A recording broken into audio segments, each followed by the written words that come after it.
Hai guys, welcome to my YouTube channel lagi ya. Nah, di sini kita ngobrol-ngobrol sambil apa ya? Sambil nyeritain masa pas waktu ya mungkin asal mula karir aku ya. Karena udah lama sih aku nggak pernah udah lama aku nggak pernah apa ya? Dulu itu kayak gini guys. Aku sambil santai aja ya. Soalnya aku pengen santai hari ini itu pengen santai, pengen comfortable gitu kayak ngobrolnya. Nah di sini tuh mungkin asal mula karir aku. Sebenarnya sih aku hmm, fokus dalam dunia pendidikan ya guys. Jadi untuk asal mula aku itu sebenarnya sih kayak gini ya bunda. Mungkin kita juga bisa mengedukasi untuk setiap contohnya kalau seandainya bunda mempunyai anak yang mana anak tersebut itu adalah contohnya kita itu harus contohnya ketika kita mempunyai anak. Nah, anak tersebut itu kita harus benar-benar perhatikan secara detail gitu. Jadi jangan sampai kita uh, anak melepaskan anak ya terserah itu melepaskan anak atau tidak memperhatikan anak. Kadang kita kita itu kalau seandainya melepaskan anak dan tidak memperhatikan anak, maka anak tersebut akan bergaul dengan bebas atau mungkin ketika anak tersebut tidak mempunyai ketika anak tersebut mempunyai masalah, maka secara otomatis mungkin anak tersebut akan kebingungan untuk mencari solusi yang terbaik gitu. Apakah ini solusinya seperti apa ya kalau seandainya uh, anak mempunyai masalah kayak gitu. Jadi takutnya sih kayak anak tersebut itu mempunyai masalah tetapi kita itu tidak mengerti gitu atau tidak paham bahwa anak tersebut itu punya masalah dan dampaknya itu bisa ke psikologi anak tersebut. Jadi pertumbuhan psikologi anak tersebut itu bisa terganggu ya bunda. Contohnya ya mungkin depresi, minder, terus nggak mau bergaul, terus mempunyai rasa trauma gitu. Karena aku dulu juga aku pernah merasakan hal tersebut gitu pas waktu kecil. Apa ya? Contohnya ketika biasanya sih anak itu ketika anak pertumbuhannya itu sekitar apa ya 17 tahun, bukan 17 tahun sih, sekitar 12 tahun gitu udah mau masuk SD. Nah jadi kita itu harus memperhatikan anak dengan sebaik-baik mungkin karena kalau seandainya anak tersebut korban bullying, itu secara otomatis pertumbuhan psikologi anak tersebut itu akan terganggu dan akan mempunyai rasa trauma, terus jadi kurang confident atau kurang pede kayak gitu, kurang confident atau kurang percaya diri. Ya itu tuh banyak dampaknya ya bun.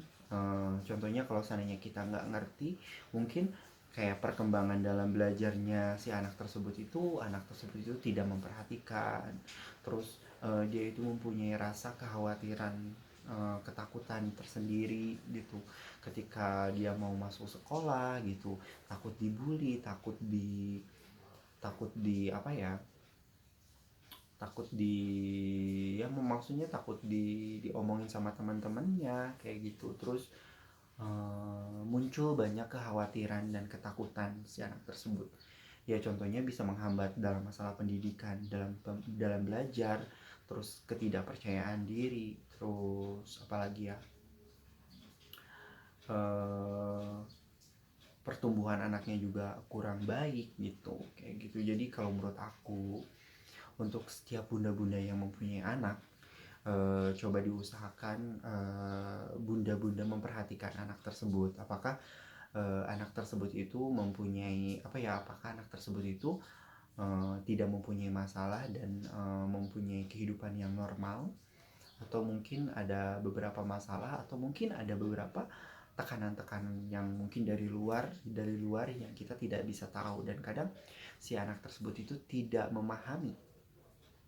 tidak si anak itu tidak memahami atau tidak bisa mencari solusi dengan baik. Jadi secara otomatis si anak tersebut itu diam kayak gitu, dan ini adalah dampak yang sangat bahaya kalau menurut saya, dan ini akan bisa merusak masa depan anak tersebut kayak gitu. Jadi untuk kaum bunda-bunda yang mempunyai anak, terus anaknya itu tolong diperhatikan dengan baik, karena eh, kalau seandainya psikologinya anaknya keganggu, ya bukan maksud kayak gini ya, keganggu itu contohnya kayak anak mempunyai masalah tetapi anak tidak berani untuk membicarakan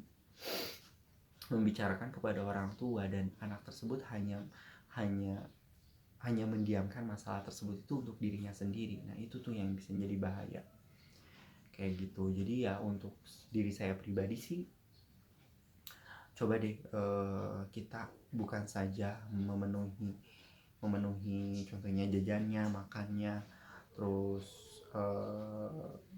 kehidupan sehari-harinya, pokoknya semuanya, tetapi kita juga harus menelaah eh, apa ya, jadi masalah-masalah si anak tersebut kayak gitu. Dan aku juga kan di sini sebagai pengajar, sebagai edukasi gitu, aku sangat memperhatikan psikologi anak gitu, memperhatikan psikologi anak, yang mana anak tersebut itu harus benar-benar kita lihat gitu. Dan karena aku dulu pernah aku dulu